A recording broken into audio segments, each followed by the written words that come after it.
जुनूनियत, इश्क और बदले की। दोस्तों, यह कहानी मेरी नई कहानी है। पुरानी कहानी रंजिश वाली मोहब्बत समाप्त हो चुकी है, जिसका दूसरा सीजन जब मेरे 500 सब्सक्राइबर हो जाएंगे तब आएगा। तब तक आप इस नई कहानी के मजे लीजिए। ये नई कहानी है जुनूनियत, इश्क और बदला। ये इश्क और बदले की ऐसी बेपनाह इश्क की दास्तान है जो आप सभी को बेहद पसंद आएगी। तो देर किस बात की, चलिए कहानी को शुरू करते हैं। इस कहानी के भाग जल्द से जल्द पाने के लिए चैनल को सब्सक्राइब करिएगा। अगर आप चैनल को सब्सक्राइब करते हैं तो ये कहानी के भाग रोज अपलोड किए जाएंगे, नहीं तो टारगेट देखकर कहानी के भाग अपलोड करूंगी। चलिए शुरू करते हैं। जुनूनियत, इश्क और बदले की एपिसोड नंबर 8। अब तक आपने पढ़ा। काव्या के चाचा ने दूल्हा बदलने की असली सच्चाई वहाँ सभी खड़े लोगों के सामने रख दी और साथ ही में दिव्यांश की मम्मी कमला जी की भी सच्चाई सबके सामने आ चुकी थी। उन्होंने ही दूल्हे की अदला बदली करी थी। उन्होंने काव्या की शादी अपने भतीजे से करवानी चाहिए, जो कि खुद एक बदमाश और बिगड़ैल लड़का था। इसके बारे में किसी को नहीं पता था, लेकिन जब काव्या के चाचा को इस बारे में पता चला तो उन्होंने भी नहले पर दहला मार कर गौरव की जगह मंडप में शार्विल को बैठा दिया। अब देखना यह है कि क्या रिएक्शन होगा दिव्यांश की मम्मी कमला जी का। आइए देखते हैं अब आगे। काव्या के चाचा जी की यह सारी बातें सुनकर कमला जी की हालत तो खराब हो गई, पर फिर भी उनका गुस्सा कम नहीं हुआ। वह गुस्से में काव्या की तरफ देखते हुए गुस्से से बोली। कमला जी बोली, तू एक मनहूस लड़की है, देख लेना कभी खुश नहीं रहेगी तू। तेरी वजह से मैंने अपना बेटा खोया है। हाँ, यह सब मेरा ही किया हुआ था। मैं नहीं चाहती थी कि तेरी शादी मेरे बेटे से हो, पर मुझे क्या पता था कि मेरा दिव्यांश मुझसे दूर हो जाएगा। तुझ मनहूस का साया उसकी ज़िंदगी में जब से पड़ा है तब से मेरा बेटा मुझसे दूर तो चला जा ही चुका था, और आज तो वह इस दुनिया से ही दूर जा चुका है। यह सब कुछ तुम्हारी इस भतीजी की वजह से हुआ है। इसने मजबूर करा मुझे। ना यह मेरे बेटे को अपने प्यार के जाल में फंसाती और ना ही मेरा बेटा इससे ज़बरदस्ती शादी करने की जिद करता। तभी काव्या की चाची गुस्से से दिव्यांश की माँ की ओर देखते हुए बोली। काव्या की चाची रीना जी बोली, बस करिए बहन जी, बहुत सुन लिया हमने और बहुत बोल लिया आप। एक बात कान खोल कर सुन लीजिए मेरी। काव्या हमारी बेटी नहीं है। इसका मतलब यह नहीं है कि उसके आगे पीछे कोई नहीं। हमने काव्या को बेटी से बढ़कर माना है। वह बेशक हमारे भाई साहब की बेटी है, लेकिन बचपन से पाला है हमने उसे, परवरिश हमने दी है उसे। उसके अंदर हमारे संस्कार हैं। और क्या बात कर रही हैं आप मनहूस? आप जानती हैं, जब सारे दरवाजे बंद हो चुके थे, हर मंदिर गुरुद्वारे में माथा टेक टेक कर हम थक चुके थे, तब इस बच्ची के कारण, एक विश्वास के कारण हमारे घर का चिराग हमें मिला था। हमारी अपनी संतान जो शादी के 10 साल बाद हुई। तो आप किस बात पर काव्या को मनहूस कह रही हैं? हमारे लिए तो काव्या हमारी वह परी है जो परी हमारे जीवन में हमारे बेटे अमृत को लेकर आई। और आज सबसे ज़्यादा दुख शादी में ना आ पाने का अमृत को ही था। अगर उसके एग्ज़ाम ना हो रहे होते आज वह शादी में आया होता। पर अच्छा ही है जो वह नहीं आया, क्योंकि अगर वह आया होता तो आपको जेल ज़रूर भिजवाता। अपनी दीदी से अमृत बहुत प्यार करता है बहन जी, और आप जान चुके होंगे कि मेरे बेटे का आईपीएस ट्रेनिंग में सिलेक्शन हो चुका है। मेरा बेटा जल्द ही आईपीएस बन जाएगा। अब अगर आपने एक शब्द भी काव्या के खिलाफ कुछ भी कहा तो मैं दिव्यांश का केस रीओपन करवा दूंगी, और फिर जो सच होगा वह पूरी दुनिया के सामने बाहर आएगा। इसलिए आप सोच समझ कर बोलिएगा। आप दहेज की लालची थी, इसलिए तो आपको काव्या कभी पसंद नहीं आई। आपके मन मुताबिक हमने हर संभव कोशिश की। आपने कहा मेहमानों का स्वागत अच्छे से करना, हमने करा। आपने जितना मांगा हमने उससे ज़्यादा दिया। आपने जो जो मांग रखी हमने वह सब कुछ पूरी करने की कोशिश करी। पर कहते हैं ना, इंसान का लालच कभी पूरा नहीं हो सकता। और आप तो ऐसी औरत हैं जिन्होंने ना अपने बेटे का घर अच्छे से बसने दिया और ना ही अपने बेटे को ज़िंदा रहने दिया। हो ना हो आप ही होंगी जिसने दिव्यांश को जेवरों के लिए घर से बाहर भेजा। नहीं तो हाथों में बंधन मच जाने के बाद दूल्हा दुल्हन घर के बाहर तो नहीं निकलते। तो दिव्यांश क्यों घर से बाहर जाएगा? सोचने वाली बात है। मैं यहाँ हर खड़े इंसान से पूछना चाहती हूँ। आप लोग सोचिए और बताइए, क्या यह सही है? क्या यह बहन जी जो बोल रही हैं हमारी भतीजी के बारे में, क्या वह बोलना सही है? अगर काव्या की जगह आपकी बेटी होती तब आप लोग क्या करते? तभी उनमें से एक औरत काव्या की चाची रीना जी के सपोर्ट में आकर बोली, मुझे लगता है हो ना हो इसके पीछे ज़रूर कमला बहन जी आपका कोई हाथ है। नहीं तो आप ही बताइए, जब आप जानते थे कि दूल्हा दिव्यांश नहीं है, आपका भतीजा गौरव है, तो आप बारात लेकर आई ही क्यों? और यह तो हर कोई जानता है कि दिव्यांश और काव्या की लव मैरिज होनी थी, तो दिव्यांश शादी छोड़कर भाग जाए, यह तो हो ही नहीं सकता। हम सब ने भी तो उसे शादी की रस्मों में इतना खुल के हंसते नाचते गाते हुए देखा है। अपने आप को फंसता हुआ देख दिव्यांश की माँ कमला जी घबरा गई और गुस्से से सबकी तरफ देखते हुए बोली। कमला जी बोली, आप लोगों को इंसान के इमोशंस की कोई कदर नहीं है। यहाँ मेरा बेटा चला गया और आप लोग इस काव्या के हमदर्द बने फिर रहे हैं। आप लोगों को तो मुझे सपोर्ट करना चाहिए, आखिर मैंने अपना बेटा खोया है। इतना कहकर वह ज़ोर ज़ोर से रोने लगी। रीना जी उनके बर्ताव को देखकर समझ चुकी थी कि हो ना हो ज़रूर इसके पीछे इनकी कोई चाल थी और अब इनका यह ड्रामा, इसलिए वह चुप हो गई। कमला जी अभी भी रोए जा रही थी, लेकिन वहाँ का माहौल थोड़ा अशांत सा हो चुका था। सभी लोग आपस में बात करने लगे थे और बातें बनाने लगे थे। यह बातें कमला जी के बारे में भी बन रही थी, जिसे काव्या के चाचा जी भी सुन रहे थे। वह माहौल को हल्का करते हुए कमला जी की तरफ देखते हुए बोले। तभी काव्या के चाचा जी बोले, देखिए बहन जी, हम जानते हैं आपने अपना बेटा खोया है, पर वह मेरी बेटी का भी प्यार था। मेरी बेटी उससे प्यार करती थी, लेकिन अब जो होना था वह हो गया। पुलिस उसकी जांच कर रही है, लेकिन अभी काव्या की शादी शार्विल के साथ हो चुकी है। बेहतर होगा कि हम मान लें और एक्सेप्ट कर लें। रीना, जाओ काव्या की विदाई की तैयारी करो। रीना जी ने हाँ में सर हिलाया और फिर सारी तैयारियों में लग गई। थोड़ी देर बाद रीना जी उन दोनों की विदाई के कार्यक्रम को पूरा करने के लिए कुछ तैयारी कर रही थी। उस गमगीन माहौल में कुछ ज़्यादा तैयारी तो नहीं हो पा रही थी, पर फिर भी छोटी मोटी जितनी तैयारी भी हो सकती थी अपनी तरफ से पूरी कोशिश कर रही थी। वह औरत कोई नहीं और काव्या की चाची थी, जिन्होंने काव्या को बचपन से अपनी बेटी की तरह पाला। आज काव्या पर इतना बड़ा संकट आन पड़ा है, पर वह कुछ नहीं कर सकती थी। उन्हें अपने पति पर भरोसा है कि उन्होंने शार्विल को मंडप में बैठाकर जो कुछ भी किया, ज़रूर उसके पीछे कोई ना कोई वजह ज़रूर होगी, क्योंकि वह काव्या का कभी कोई बुरा नहीं चाहेंगे और शार्विल से अच्छा लड़का काव्या को कभी मिल ही नहीं सकता। इसलिए चाची की काव्या को लेकर थोड़ी देर बाद अपने कमरे की तरफ गई, तो वहीं दिव्यांश की माँ गुस्से से अभी भी काव्या को घूर रही थी। उनकी आंखों में गुस्सा, नफरत और आंसू अभी भी झलक रहे थे।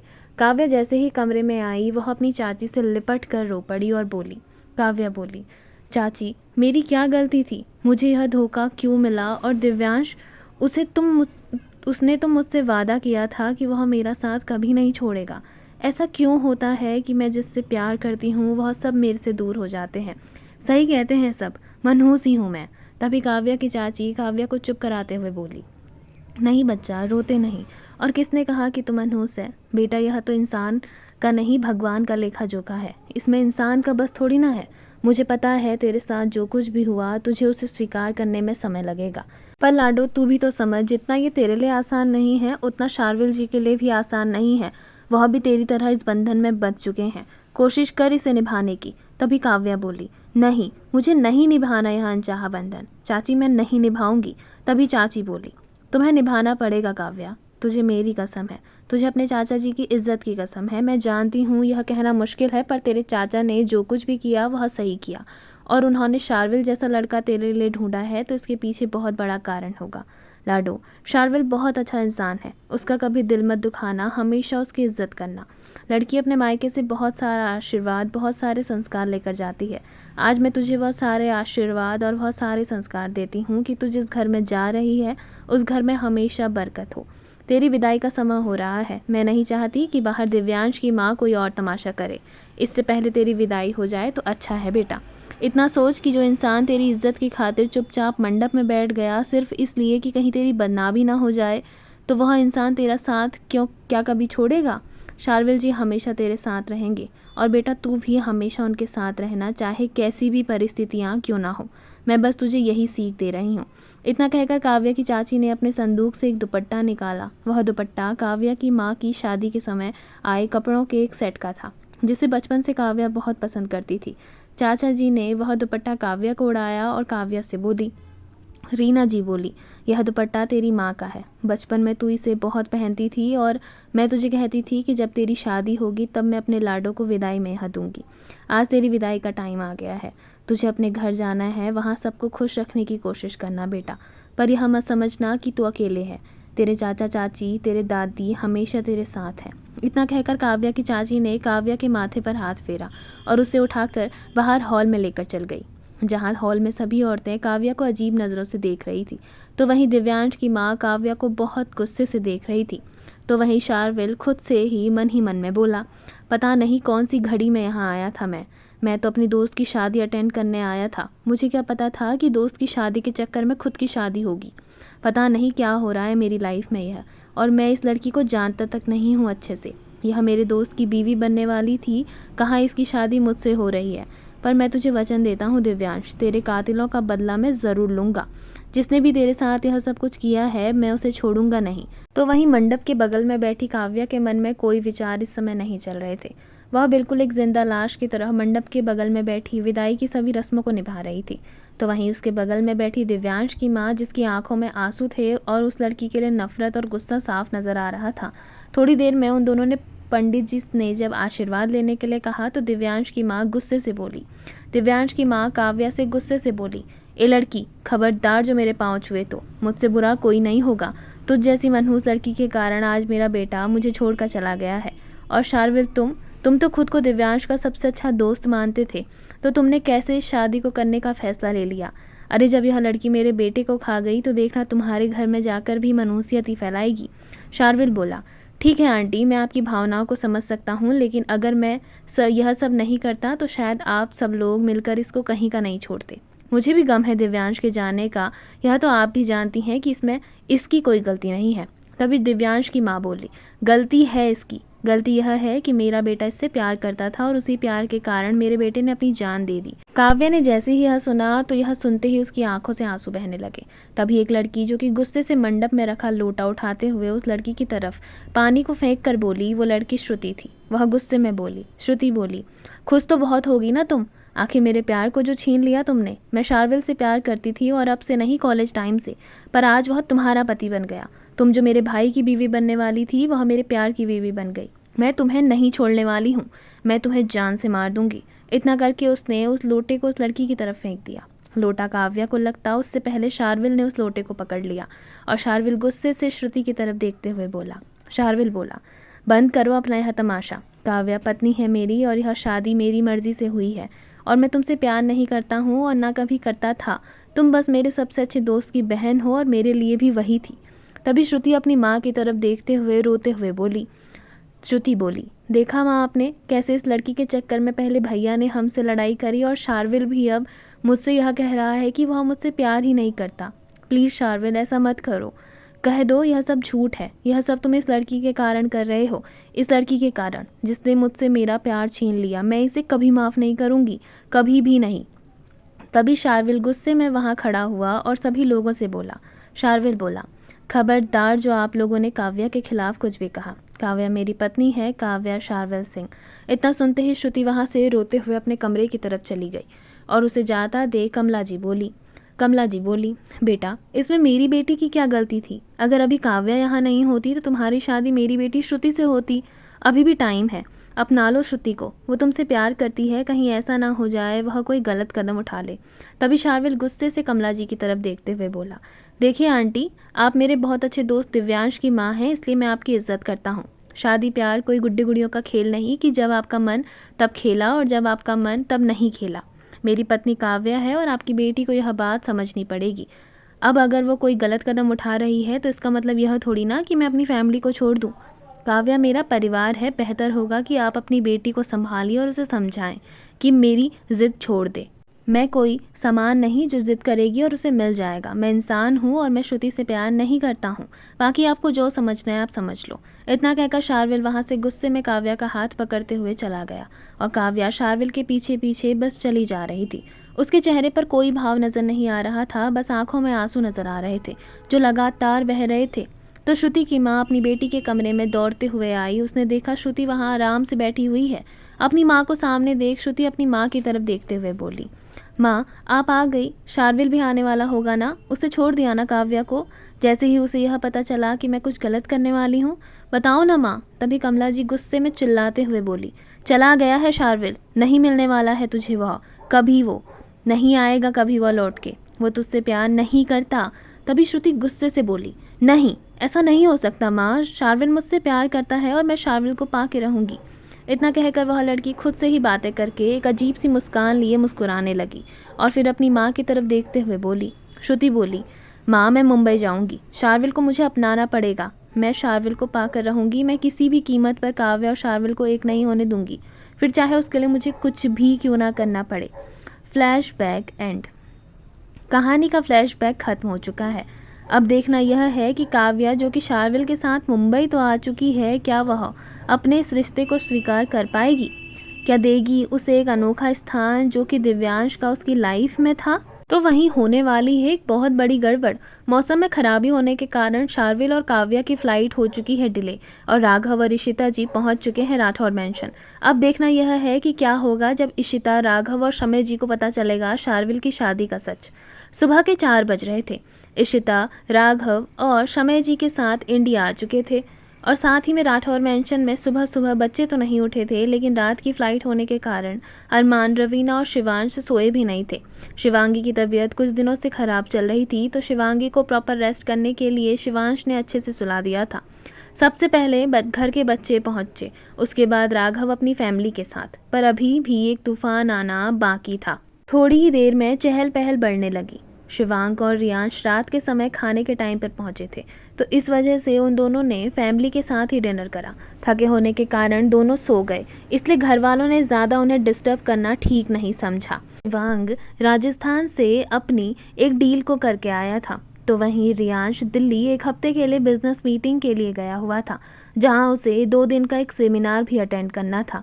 इतनी कम उम्र में इतनी बड़ी काबिलियत और इतनी बड़ी सक्सेस को कैसे हासिल करना है, इसके लिए उसे कॉलेज में 2 दिन का मोटिवेशनल स्पीच देना था, ताकि बच्चे उससे इम्प्रेस हों और अपने करियर पर फोकस करें। रियांश अपने पिता के साथ पहले मान इंडस्ट्री में ही जॉब कर रहा था। धीरे धीरे उसने मान इंडस्ट्री के बिजनेस के साथ मीटिंग अटेंड करना शुरू किया और साथ ही में मान इंडस्ट्री को एक अलग लेवल पर लेकर जाने की कोशिश करने लगा। उसकी इसी खूबी और लगन को देखते हुए आज 1.5 साल बाद रियांश को सीईओ की पोस्ट पर बैठा दिया गया था और उसी की पार्टी ऑर्गेनाइज होने वाली थी। तो साथ ही में घर में अन्य खुशियां भी दस्तक दे रही थी, इसलिए सभी ने कंबाइंड पार्टी देने का फैसला किया था। इसी बीच शिवांग, जिसने होटल रिजॉर्ट की दुनिया में अपना एक अलग नया मुकाम हासिल किया हुआ था, टूरिज्म को बढ़ावा देने के साथ साथ पूरी दुनिया में राठौर रिजॉर्ट एंड होटल्स का एक अलग नाम, रुतबा और साथ ही में एक अच्छी फैसिलिटीज़ हर किसी को प्रोवाइड कराई गई थी, फिर चाहे उसके होटल्स में रुकने वाला कोई सेलिब्रिटी हो या फिर कोई नॉर्मल पर्सन। हर बड़े शहरों के साथ साथ अन्य देशों में भी शिवांग ने अपने रिजॉर्ट और टूरिज्म को बढ़ावा देने के लिए होटल्स खोलने का रिकॉर्ड बनाना शुरू कर दिया था। शिवांग ने पहला इंटरनेशनल रिजॉर्ट और 2 होटल्स दुबई और पेरिस में बनाए थे और इस बिज़नेस से जुड़ते रहते हुए उसे करीब आज 3 साल हो चुके थे। इन 2 सालों में उसने बहुत स्ट्रगल किया। पहले 1 साल में उसने अपनी काबिलियत से सबको प्रूव कराया कि पैसों से ज़्यादा काबिलियत अहमियत रखती है। अगर आप लोगों की नीयत सच्ची और स्ट्रेटजी पक्की हो तो किसी भी बिज़नेस को खोलने के लिए और चलाने के लिए वह काफ़ी है। पहले साल शिवांग ने बहुत मेहनत करी, उसी का परिणाम उसे अगले साल पहली बार बिजनेसमैन ऑफ द ईयर के अवार्ड के रूप में नवाज कर मिला। तो वहीं आज उसे दोबारा बिजनेसमैन ऑफ द ईयर का अवार्ड मिल रहा था, जिसकी पार्टी राठौर फैमिली दे रही थी। वहीं श्रेयांश ने भी अपने भाई शिवांग और रियांश को देखकर बिजनेस में ही जाने का फैसला किया था, पर वह अपने पिता की कंपनी को ही आगे बढ़ाना चाहता था। शिवांग ने अपना एक अलग बिजनेस बना लिया था, तो वहीं राठौर इंडस्ट्री को एक वारिस तो चाहिए था, इसलिए शिवांश ने श्रेयांश को राठौर इंडस्ट्री का सीईओ बना दिया और उसे उसकी एक ब्रांच लंदन में संभालने के लिए दे दी, जहां राघव और इशिता भी थे। श्रेयांश राघव के साथ ही रहता था, जिस कारण श्रेयांश सबका लाडला बन गया था। एक तो सबसे छोटा और दूसरा सबसे ज़्यादा अपने नैनीहाल में रहने वाला। वहीं शार्विल उसकी पढ़ाई में भी मदद करता था और साथ ही में बिजनेस में भी। शार्विल और श्रेयांश दोनों ने ही अपने अपने पिता की कंपनी को संभालने का फैसला किया था। शार्विल एक सक्सेसफुल बिजनेसमैन था, जो कि राघव की कंपनी को ही एक नए मुकाम पर ले जा रहा था। राघव ने लंदन जाकर एक फार्मा कंपनी की नींव रखी। उसके पिता की कंपनी को इंडिया में बेचकर राघव ने पूरी तरीके से अपने बिजनेस को लंदन में ही शिफ्ट कर लिया था, पर अपनी धरोहर को उसने कभी नहीं छोड़ा। राघव के पिता ने फार्मा कंपनी की नींव राघव और शिवांगी के नाम पर रखी थी, RS pharma company, Raghav and Shivangi pharma company. तो वहीं राघव ने लंदन जाकर अपनी कंपनी का नाम नहीं बदला, वह वहां जाकर भी RS फार्मा कंपनी ही रही, जिसे अब शार्विल हैंडल कर रहा था। सब कुछ अच्छा चल रहा था, लेकिन इस अच्छे के बीच में पीछे कितना सच छुपा हुआ है यह तो आने वाला समय ही बताएगा, क्योंकि समय बहुत बलवान होता है, यह तो हम सब जानते हैं। फिलहाल राठौर मैंशन में राघव, इशिता और समय जी के साथ राठौर फैमिली का सबसे लाडला बच्चा श्रेयांश जो पहुंच चुका था किसी को लेकर। आइए देखते हैं आखिर कौन आया है। घर पर सबके पहुंचते पहुंचते सुबह के 5 बज गए। सुबह सबके उठने का नॉर्मल टाइम हो चुका था। शिवांगी भी आमतौर पर 4 या 5 बजे ही के आसपास उठ जाती थी। उसके बाद फ्रेश होकर नहा धोकर पूजा पाठ के लिए सभी लोग एक साथ उपस्थित होते थे, पर आज सब कुछ इतना जल्दी हुआ और सब जल्दी उठ गए। घर में इतने मेहमान जो आए थे, तो वहीं अरमान, रवीना और शिवांश के चेहरे पर अभी भी घबराहट के साथ साथ मुस्कान, जो कि ज़बरदस्ती वह लोग लाए जा रहे थे, वह साफ देखी जा सकती थी। शिवांगी ने सभी को फ्रेश होने के लिए कहा और थोड़ी ही देर बाद जब सब लोग फ्रेश होकर हॉल में आए तो सब ने मिलकर चाय पी। शिवांगी काफ़ी टाइम से कुछ नोटिस कर रही थी, वह था शिवांश का चेहरा। तो वहीं शिवांश शिवांगी को इग्नोर करने की कोशिश कर रहा था, क्योंकि उसे पता था शिवांगी अगर उसे देखेगी तो उसे ज़रूर पता चलेगा और वह कुछ ना कुछ ज़रूर पूछेगी। और क्या बात है यह तो आप लोग जानते ही हैं। पर अब देखना यह है कि एक तूफान जो थमा नहीं था, यहाँ शिवांश और शिवांगी के लाडले किसी अन्य तूफान को लेकर आ रहे हैं। अब देखना बाकी यह है कि आखिर यह किसे लेकर आ रहे हैं। आप लोग अगर समझ गए हों तो कमेंट करके कमेंट बॉक्स में ज़रूर बताइएगा, और अगर नहीं समझे तो दिमाग लगाइए और सोचिए तब तक फिर बताइएगा कि आखिर श्रेयांश किसको लेकर आ रहा है और ऐसा क्या मोड़ लेने वाली है कहानी। आगे जानेंगे कहानी के अगले भाग में। आपको कहानी का यह भाग कैसा लगा कमेंट सेक्शन में कमेंट करके ज़रूर बताइएगा। धन्यवाद। आपको वीडियो पसंद आई हो तो इस वीडियो को लाइक करिएगा, शेयर करिएगा, कमेंट करिएगा और बेल आइकन दबाकर चैनल को सब्सक्राइब ज़रूर करिएगा, ताकि आप इस कहानी के आने वाले किसी भी भाग को बिना मिस किए आसानी से देख सकें।